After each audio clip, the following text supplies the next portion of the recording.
సిద్దిపేట జిల్లా నంగునూరు మండలం రాంపూర్ గ్రామంలో శ్రీ సీతారామచంద్ర స్వామి దేవాలయంలో శ్రీ సీతారామచంద్ర స్వామి వార్షిక బ్రహ్మోత్సవాల్లో భాగంగా శ్రీ సీతారాముల కళ్యాణం అత్యంత వైభవపేతంగా అంగరంగ వైభవంగా నిర్వహించడం జరిగిందని గ్రామ సర్పంచ్ మైపాల్ రెడ్డి, నాయకులు లింగం గౌడ్, పరశురాములు గౌడ్ తెలిపారు. ఈ సందర్భంగా గ్రామ ప్రజలు పెద్ద ఎత్తున తరలివచ్చి శ్రీ సీతారాముల కళ్యాణాన్ని కనులారా తిలకించి తరించిపోయారని అన్నారు. కళ్యాణం అనంతరం ఆలయ సన్నిధిలో అన్నప్రసాద వితరణ కార్యక్రమాన్ని చేపట్టడం జరిగిందని అన్నారు. భద్రాద్రి శ్రీ సీతారాముల కళ్యాణం అనంతరం అక్కడి తలంబ్రాలతో రాంపూర్ గ్రామంలో సీతారాముల కళ్యాణం జరపడం ఆనవాయితీగా వస్తుందని చెప్పారు. ఈ మేరకు భక్తులు అధిక సంఖ్యలో పాల్గొని కళ్యాణాన్ని తిలకించి తీర్థ ప్రసాదాలను స్వీకరించారు. ఈ సందర్భంగా భక్తులు శ్రీ సీతారామచంద్ర స్వామి వార్లకు ఒడిబియ్యం పోసి మొక్కులు చెల్లించుకున్నారు. కార్యక్రమంలో ఉప సర్పంచ్ తిరుపతి గౌడ్, నాయకులు యాదగిరి, వార్డు సభ్యులు వెంకటేష్, తిరుపతి యాదవ్, మల్లారెడ్డి, శ్రీనివాస్ గౌడ్, పలువురు భక్తులు పాల్గొన్నారు.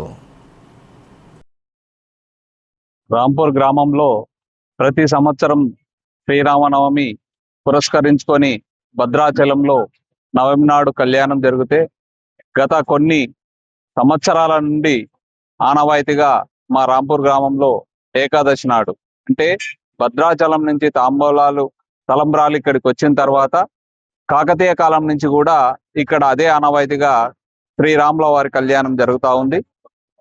సుప్రసిద్ధమైనటువంటి సీతారామ కళ్యాణం రాంపురంలో ఇవాళ అంగరంగ వైభవంగా గ్రామ ప్రజలు, పుర ప్రముఖులు మరియు మా గ్రామం నుండి ఇతర ప్రాంతంలో ఉన్నవారు కూడా విచ్చేసి ఆ స్వామివారిని కళ్యాణంలో పాల్గొని ఆ స్వామివారి కృపకు పాత్రులు కాగలిగినారు.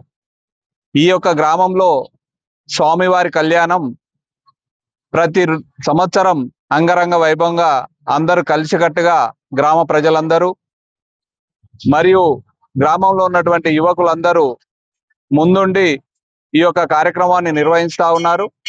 ఈ సందర్భంగా ఈ యొక్క కార్యక్రమాన్ని ఇంత బాగా జరుపుతున్నటువంటి గ్రామ కమిటీకి, ఈ దేవాలయ కమిటీ సభ్యులందరికీ హృదయపూర్వకంగా నమస్కారాలు తెలియజేసుకుంటూ జై శ్రీరామ్. ఈరోజు మా శ్రీరామనవమికి భద్రాచలంలో జరగడం జరుగుతుంది. ఈరోజు మా దగ్గర 2 days తర్వాత అక్షంతలు రావడం జరుగుతుంది. ఇక్కడికి మేము ఇక్కడ కళ్యాణం చేయడం జరుగుతుంది ఆ అక్షంతలతోటి. ఇంకొక విషయం ఏంటంటే మా ఊర్లో కూడా ఎప్పుడు కూడా రాళ్ళు పడలేదు. ఎందుకంటే మా దేవుడు పవర్ఫుల్ గా ఉండేది. ఇప్పుడు చుట్టుపక్కల జనాలు కూడా చాలా మంది మా గుడి చూసి కూడా చాలా మంది ఈసారి భక్తులు చాలా మంది వచ్చారు. దేనికంటే మేము వైభవంగా మేము చేస్తాం కాబట్టి పోయినసారి గతం కంటే ఇప్పుడు బాగా చేసే వాళ్ళు చేస్తున్నాము. ఇంకొకసారి ఏంటంటే ఇంతకుముందు గతంలో కూడా మా చిన్నబాబు కూడా సర్పంచ్ ఉన్నప్పుడు కూడా గుడి డెవలప్ చేసి ఇంతకు ముందు తీసుకొచ్చాడు. ఇప్పుడు కూడా నాకు కూడా అవకాశం వచ్చింది కాబట్టి మేము కూడా గుడి మంచిగా డెవలప్ చేయడానికి ముందు ఇంకా సహకారం చేస్తామని చేస్తున్నాం.